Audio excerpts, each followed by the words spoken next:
Bienvenido a OneP. Hoy les voy a hablar de el dominio de funciones. ¿Cómo analizar el dominio de cada función? Empezamos. Dominio de una función. El dominio de una función está formado por todos los elementos del conjunto de partida que tienen imagen en el codominio. ¿Qué quiere decir eso? Quiere decir que para cada valor de mi dominio X le corresponde una imagen de mi codominio Y. Pero a mí lo que me interesa es analizar qué pasa con la X, qué valores reales puede tomar la X para que exista esa función. Para eso vamos a calcular el dominio de una función de varias clases de funciones. Una de las funciones es la función polinómica, que el nombre lo dice, función polinómica, cuya expresión va a ser un polinomio. Si ustedes se acuerdan lo que es un polinomio, era una suma algebraica de coeficientes, que son los números, y una variable o varias variables. En este caso vamos a considerar una sola variable, que es x. Si ustedes se acuerdan lo que era el polinomio, es decir, que el dominio de una función polinómica siempre son los reales. ¿Por qué? Porque toma cualquier valor. El ejemplo está acá, es una función cuadrática, en el cual la x puede tomar cualquier valor. Es decir, que dominio de los reales, son todos los números. Después están las funciones racionales. Las funciones racionales, la división, lo que tenemos que tener claro que no puede ser división por cero, es decir, que el denominador no puede ser cero, es decir, que el dominio son todos los reales, o sea, todos los números menos los valores que anulan el denominador, o sea, que se hace cero. El ejemplo que les pongo es f de x igual a x menos 3 sobre x cuadrado menos 3x más 2. Quiere decir que el denominador, que sería x cuadrado menos 3x más 2, debe ser distinto de cero. Si ustedes observan, esta es una función cuadrática, una ecuación cuadrática, perdón, una ecuación cuadrática en el cual para resolver esa ecuación necesitamos la resolvente.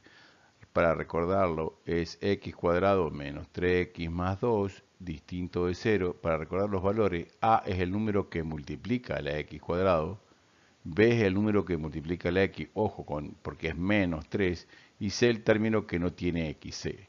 Es decir que ahí lo reemplazamos y llegamos a un resultado que sería 1 y 2, y esos son los valores que no pueden existir en este dominio, ya que se hace cero el denominador.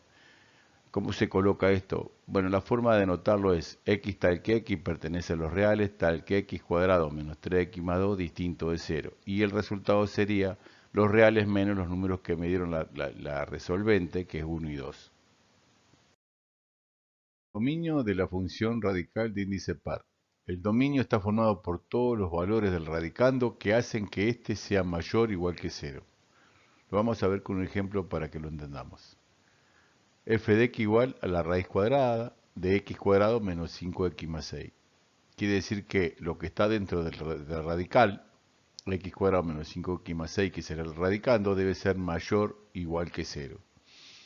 Observemos que es una inecuación cuadrática en la cual lo vamos a transformar en una forma factorizada. Para ello debemos calcular las raíces y utilizamos la resolvente. Recuerden la ecuación cuadrática factorizada sería a que multiplica x menos x1 y x menos x2, siendo x1 y x2 las raíces de esta ecuación cuadrática, que en este ejemplo sería x menos 3 por x menos 2, mayor o igual que 0.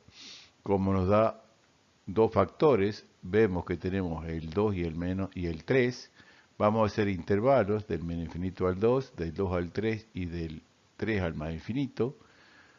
Y vamos a analizar qué pasa en cada intervalo con los factores x-2 y x-3. Si observamos, vemos que el primero me da negativo, en el primer intervalo me dan los dos negativos, en el segundo intervalo el x-2 me da positivo y el x-3 negativo, y en el último intervalo del 3 al más infinito me da 2 positivos. Como es un producto, hacemos regla de signos, menos por menos más por menos menos y más por más más. Así que en conclusión podremos decir que tenemos que el dominio, siempre lo mismo, x tal que x perteneciente a los reales, tal que x cuadrado menos 5x más 6 mayor o igual que 0, y como es mayor, miramos los positivos, y vemos que está el intervalo del menos infinito al 2 y del 3 al más infinito, que sería ese resultado. Desde el punto de vista gráfico, vemos que tenemos la parte del menos infinito al 2 y del 3 al más infinito, que sería la parte verde de lo que yo pinté. Ese sería el dominio de esta función. Dominio de la función irracional de índice impar. Recién vimos la de índice par, que el radicando no puede ser negativo. En este caso, el radicando puede tomar cualquier valor, ya sea negativo o positivo. En conclusión, el dominio son los reales. Ejemplo sería el dominio de la raíz quinta de 5x más 3 serían los reales. La otra función que quiero analizar serían las funciones logarítmicas. En la función logarítmica el dominio está formado por todos los valores que hacen que la función que aparece dentro del logaritmo, el argumento, sea mayor que 0. No existe logaritmo negativo. Así que el logaritmo de base 2 de x más 5 menos 3, la parte del argumento que es x más 5 tiene que ser mayor que 0. Eso es una inecuación, despejo la x en este ejemplo porque es muy sencillo, no hay nada como potencia y nada por el estilo. Y luego analizo desde el punto de vista gráfico y digo, del menos 5 mayor que menos 5, no lo incluyo al menos 5 y pintaría toda la parte esta hasta llegar al más infinito. Así que nuestro resultado sería el dominio del menos 5 al más infinito.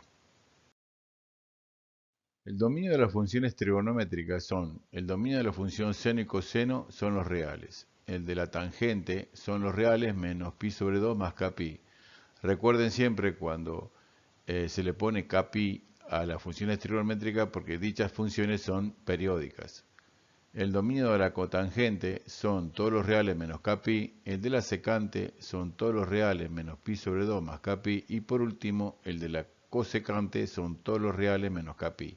Las tres últimas funciones son las recíprocas del seno, coseno y tangente. También puse los dominios de las operaciones con funciones, suma, resta y multiplicación. El dominio sería la intersección de las funciones f y la función g en este ejemplo.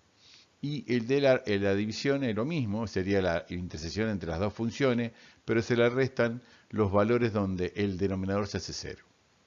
Y por último pusimos el dominio de la composición de funciones. Y recuerden que era una composición de funciones. Teníamos G es F dentro del dominio de G. Quiere decir que el dominio va a ser el dominio de F tal que ese dominio pertenezca al dominio de G. Vamos a analizar el dominio de la siguiente función. F de x igual a la raíz cuadrada de x más 4 sobre la raíz cuadrada de x cuadrado menos 5x más 6. Lo primero que vamos a ver es qué restricción debe cumplir dicha función. Y como observamos, el numerador tiene una raíz de índice par, así que su radicando debe ser positivo, o sea, mayor o igual que 0. Hay una división, así que el denominador no puede ser 0 y justamente en ese denominador tengo una raíz de índice par, así que el radicando debe ser mayor o igual que 0. Vamos a analizar por paso. Tenemos el primer inecuación que tenemos, x más 4 mayor o igual que 0. Quiere decir que x es mayor o igual que menos 4. La solución sería del menos 4 al más infinito.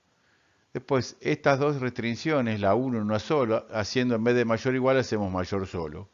Y me queda una inecuación cuadrática en el cual, si ustedes se acuerdan, en las diapositivas anteriores, vimos que la ecuación es cuadrática y hay que transformarla en forma factorizada. Para eso se debe aplicar la resolvente para calcular las raíces, ya que la forma factorizada era a de x menos x1 y x menos x2, que nuestro ejemplo sería x menos 3 y x menos 2. Se hacía la tablita para ver cuáles son los valores positivo y negativo. En este caso tienen que ser los positivos y en este ejemplo directamente pongo menos el número 2, el número 3 y como les pongo circulito porque no está al igual y me queda del menos infinito al 2 y del 3 al más infinito. Ese sería el resultado de la solución de la segunda restricción. Y estas dos restricciones las tengo que unir. Es decir, que las vamos a ver, las dibujé y obtengo que digamos, la intersección de ellas. Y si ustedes observan es del menos 4 al 2 y del 3 al más infinito, que ese sería el resultado final. Analizar el dominio de la función f de x igual al logaritmo de x más 3 sobre x cuadrado menos 1. Lo primero que vamos a hacer es ver las restricciones que debe cumplir la variable x. En el numerador vemos que tenemos el logaritmo. Y el logaritmo no puede ser ni negativo ni cero. Por eso x más 3 es mayor que 0, su argumento. Y el denominador no puede ser 0, por eso x cuadrado menos 1 es distinto de 0. Analizamos por separado. En la primera tengo una inecuación, despejo la x y obtengo el resultado. Y en la segunda tengo que x cuadrado menos 1 es distinto de 0, despejo el resultado y me queda que x tiene que ser distinto de 1 y de menos 1. Vamos a ver en el eje real. Quiere decir que tenemos que el menos 3, sin incluirlo, por eso puse un redondelito vacío, es del menos 3 al más infinito el resultado. Por eso lo puse al más infinito acá. Luego puse que el menos 1 y el 1 no pertenecen, porque dice que x es distinto de 1 y menos 1. Por eso le puse un redondito vacío. Es decir que la solución sería del menos 3 al menos 1, del menos 1 al 1 y del 1 al más infinito, que sería el dominio de esta función. Con esta diapositiva termino el tema de dominio de una función. Como siempre les digo, espero que haya sido de su agrado y útil para ustedes. Ese es mi fin. Y lo único que me queda desearles éxitos, que no me aflojen y si Dios quiere nos vemos en el próximo video.